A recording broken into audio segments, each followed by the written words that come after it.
अमरावतीत पुन्हा एकदा संतापजनक घटना, नात्यावरचं विश्वासघाताचं काळं चित्र समोर आलंय। अजून फ्रेजरपुरा प्रकरण शांत झालेलं नाही आणि आता कोतवाली हद्दीत 17 वर्षीय मुलीवर स्वतःच्या नातेवाईकाकडनं अत्याचार। नेमकं काय घडलंय पाहूया सविस्तर। अमरावती शहरात मुलींच्या सुरक्षिततेचा प्रश्न पुन्हा एकदा ऐरणीवर आलाय। काही दिवसांपूर्वीच फ्रेजरपुरा पोलीस स्टेशन अंतर्गत 18 वर्षीय युवतीवर अत्याचाराची घटना ताजी असतानाच आता कोतवाली पोलीस स्टेशन हद्दीत आणखी एक धक्कादायक प्रकार उघडकीस आलाय। मिळालेल्या माहितीनुसार 17 वर्षीय पीडित युवतीला तिच्याच नातेवाईकाने खोट्या प्रेमाच्या जाळ्यात अडकवलं। यानंतर आरोपीने तिला मुंबईला नेलं आणि तिथे तिच्यावर बळजबरीने लैंगिक अत्याचार केला। धक्कादायक बाब म्हणजे आरोपीने दारूच्या नशेत तब्बल 2 दिवस पीडितेवर अत्याचार केल्याची माहिती समोर आली आहे। यानंतर आरोपीने युवतीला परत अमरावतीत आणून सोडून दिलं। घटनेनंतर पीडितेला तातडीने जिल्हा सामान्य रुग्णालयात दाखल करण्यात आलं। तिथे तिची प्रकृती चिंताजनक असल्याचं सांगितलं जात आहे। या प्रकरणी कोतवाली पोलीस स्टेशनमध्ये गुन्हा दाखल करण्यात आला असून विविध कलमान्वये आरोपी विरुद्ध कारवाई सुरू आहे। सध्या पोलीस आरोपीचा शोध घेत आहेत। या संपूर्ण प्रकरणाची माहिती पोलीस उपायुक्त श्याम घुगे यांनी प्रसारमाध्यमांना दिली आहे।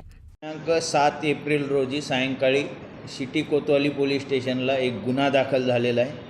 गुन्हा नंबर 140/2026 आहे। यामध्ये 137(2), त्यानंतर 64(1), 64(2)(m) आणि त्याचबरोबर 118(1) म्हणजे मारहाण, त्याचसोबत पोक्सोचे 4, 8, 12 हे कलमासह गुन्हा दाखल झालेला आहे। यामध्ये पीडित ही 17 वर्षाची आहे। पीडित आणि आरोपी हे नातेवाईक आहेत। नातेवाईक असूनसुद्धा सदर आरोपितांनी प्रेमाचं आमिष दाखवलं असं फिर्यादीमध्ये नमूद करण्यात आलेलं आहे आणि त्या आमिषाच्या पोटी बळी पडून या मुलीला मुंबईला नेलं आणि त्या ठिकाणी तिच्यावर बळजबरी संभोग करण्यात आलेला आहे आणि तो केल्यानंतर त्यांचे परत वाद झाल्यामुळे 6 तारखेला रात्री रेल्वेने येऊन 7 तारखेला सकाळी रेल्वे स्टेशनला आणून सोडलं आणि जो कोणी आरोपी आहे तो तिथून पळून गेलेला आहे आणि ती मुलगी त्यानंतर हॉस्पिटलला दाखल झाल्यानंतर ती तक्रार आपल्याला प्राप्त झाली। आपण त्वरित तिची FIR घेतलेली आहे। तिचे जे काही वैद्यकीय चाचणी आहे, पुढील उपचार आहेत ते चालू आहेत। तिचे जे काही सॅम्पल घेतलेले आहेत ते आपण CA जमा करण्यात आलेले आहेत। आरोपी शोधासाठी आपलं पथक रवाना आहे। लवकरच आरोपी अटक केल्यानंतर उर्वरित जो मुंबई आणि इतर ठिकाणचा तपास आहे तो पूर्ण केला जाईल आणि या आरोपीला सुद्धा तपास करून प्रॉपर कायद्याने प्रॉपर शिक्षा होईल यासाठी आम्ही प्रयत्नशील आहोत।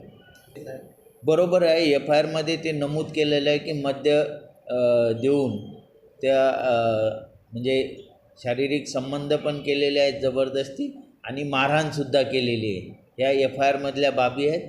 आरोपी आल्यानंतर त्याची क्रॉस व्हेरीफाय पण करता येईल। त्याचबरोबर आरोपी आल्यानंतर जे स्पॉट आहेत ते स्पॉटसुद्धा आपण व्हेरीफाय करणार। मुलीची प्रकृती स्थिर आहे।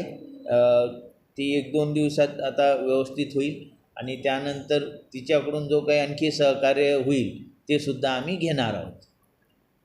अमरावतीत सलग घडणाऱ्या अशा घटनांमुळे महिलांच्या सुरक्षेवर मोठं प्रश्नचिन्ह उभं राहिलंय। प्रशासन यावर किती लवकर आणि कठोर कारवाई करतं हे पाहणं महत्त्वाचं ठरणार आहे।